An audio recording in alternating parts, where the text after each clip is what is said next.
और मैं कहता हूँ वोट के दिल्ली का दम और प्रचार करने चले हम।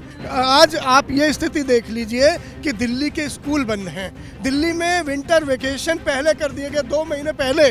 अध्यापकों को परेशान किया जा रहा है। अध्यापकों के साथ क्या हो रहा है? जहरीली दिल्ली अगर है तो आज उसका जिम्मेदार केजरीवाल साहब है कि पंजाब से हवा आती है, पराली जलती है और वो चली आती है। लेकिन केजरीवाल साहब के मान साहब जीत गए तो अब पंजाब की हवा हरियाणा की ओर से आने लगी। पर फ्री का बाजा जो केजरीवाल ने बजाया है, ऐसा बेसुरा बाजा आज तक किसी सरकार ने नहीं बजाया। ये बेशर्मी का बाजा है।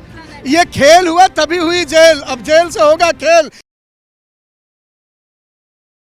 सवाल बहुत सारे हैं लेकिन सरकारें कहाँ हैं ये दिखाई नहीं दे रहा, क्योंकि दिल्ली में बढ़ता हुआ प्रदूषण एक सबसे बड़ा, इस वक्त अगर बात की जाए तो सबसे बड़ा मुद्दा है, सबसे बड़ा सवाल है।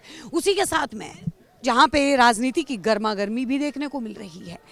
कांग्रेस अपना मौन प्रदर्शन जो है वो कर रही है, कहीं ना कहीं चीख चीख के बीजेपी अपने धरने कर रही है, कहीं ना कहीं आम आदमी पार्टी अपने सरकार जो है वो अपने चुनाव प्रसारों में लगी हुई है। हमारे साथ में संदीप मिश्रा जी इस वक्त मौजूद हैं। मिश्रा जी, आपने एक बैनर पकड़ रखा है, केजरीवाल का कहर, दिल्ली बनी जहर।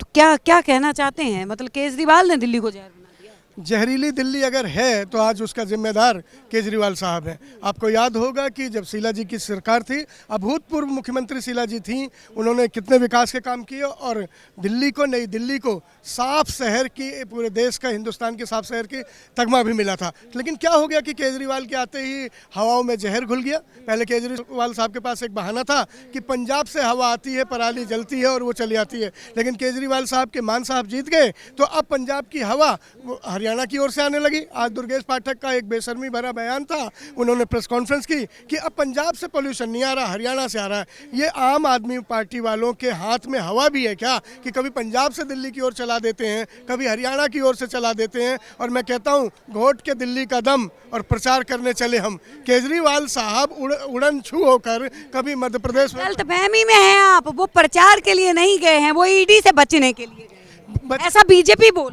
बेशक से किसी चीज से भी बचने गए, लेकिन हमारे दिल्ली वालों के 2 करोड़ लोगों ने, हमने क्या अपराध किया था कि वोट दिया था ना, वोट दिए थे। ये पाप कर दिया हमने उनको वोट देके कि वो हमारी सांसें घोटने लगे हैं। जमुना को उन्होंने कहा था कि मैं साफ कर दूंगा, उसमें डुबकी लगाऊंगा। छठ के बाद हो जाएगा, अभी छठ हो जाने दीजिए, छठ में बहुत गंदा हो सकता है कि केजरीवाल साहब के पास कोई रिमोट हो और आपको वो पता हो कि एक रिमोट दबाएंगे और यमुना साफ हो जाएगी। क्योंकि आप करते हैं, पानी का छिड़काव हो। वही समझ रहा हूँ कि आपको दिखाया होगा उन्होंने वो गुप्त रिमोट जो उनके पास है, और रिमोट दबाओ यमुना साहब, रिमोट दबाओ नकली बारिश। आप नकली बारिश की बात कर रहे हैं, नकली वादों की तरह एक नकली बारिश भी कराने जा रहे हैं, लेकिन उनके पास एक कंक्रीट सॉल्यूशन नहीं है। आज आप ये स्थिति देख लीजिए कि दिल्ली के स्कूल बंद हैं। दिल्ली में विंटर वेकेशन पहले कर दिए गए, 2 महीने पहले। अध्यापकों को परेशान किया जा रहा है। अध्यापकों के साथ क्या हो रहा है? अध्यापकों को न पढ़ाने दिया जा रहा है, न उन्हें पढ़ाने का मौका दिया जा रहा है। विंटर वेकेशन को 2 महीने पहले ला दिया। तो क्या केजरीवाल जी को ये भी पता है क्या विंटर वेकेशन के समय में जो ठिठुरती हुई सर्दियों में छुट्टियां पड़ती हैं, बच्चे उसमें जाने के काबिल हो पाएंगे? ये क्या है? तब फिर दे देंगे ना ये सौगात। मतलब सौगातें बांट रहे हैं, सौगातें बांट रहे, राहत नहीं बांटेंगे। वो कोई राहत नहीं बांटने जा रहे हैं, वो सौगात बांट रहे हैं। और सौगात बांटकर आज सांसों की स्थिति क्या हो गई आप तो मैडम बढ़िया से जानती हैं कि 11 साल उम्र कम हो गई है दिल्ली वालों की।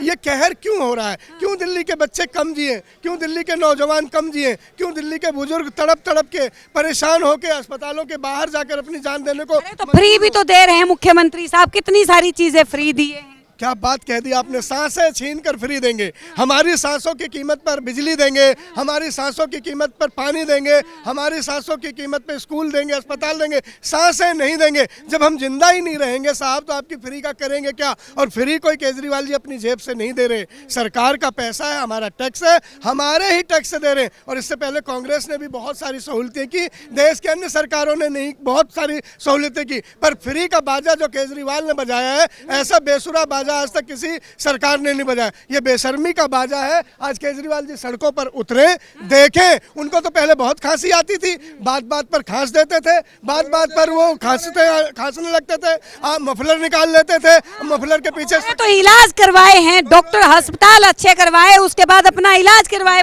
अस्पताल में, मोहल्ला क्लिनिक है, जाके देखिए, मोहल्ला क्लिनिक दवाई नहीं लिए हैं क्या? मोहल्ला क्लिनिक से खांसी ठीक हुई केजरीवाल जी की? मोहल्ला क्लिनिक से या जिंदल साहब के बेंगलुरु के अस्पताल से? ये मोहल्ला क्लिनिक वाले जहाँ गए हैं ना, जहाँ मोहल्ला क्लिनिक वाले मसाज करा रहे ना, वहाँ ये भी तिहाड़ी बनने जा रहे हैं। अब तो ये भी बोल दिया है, ये भी उनकी रणनीति तैयार है कि जेल से होगा खेल, उनके मंत्रियों ने बोला था। ये खेल हुआ तभी हुई जेल, अब जेल से होगा खेल। फिर जेल के बाद बड़ी जेल कौन सी जाएंगे? केजरीवाल साहब, आप तो भगत सिंह की 6ठी 7वीं 8वीं जब 9वीं औलाद बनकर आए थे, ईमानदारी में हरिश्चंद्र का परचम बनकर आए थे। ईमानदार मुख्यमंत्री है संदीप जी, ऐसा नहीं बोलिए, उनकी गरिमा का लिहाज मैं कर रहा हूँ। कट्टर ईमानदार, 4 यार, सब तिहाड़ पार। कहाँ है भैया अब की दिवाली तिहाड़ वाली? चारों जहाँ 4 यार मिल जाए वहीं तिहाड़ हो जाए। क्या कर रहे हैं ये? दिल्ली की ईमानदारी को, दिल्ली के लोगों को, हमारे 2 करोड़ वोटों को, हमारे मतदाताओं के मत का अपमान करके केजरीवाल ने जो ये शीश महल खड़ा करके शराब की नालियां बहाकर, गलियों में शराब बहाकर और पराली से, पोल्यूशन से दिल्ली का दम घोटकर जो दिल्ली के त्राही त्राही मचाया है, ये शर्मसार कर। कांग्रेस उकसाने का काम कर रही है, कभी मार्शलों को वो कर देती है आगे, कभी आशा वर्कर्स को आगे कर देती है।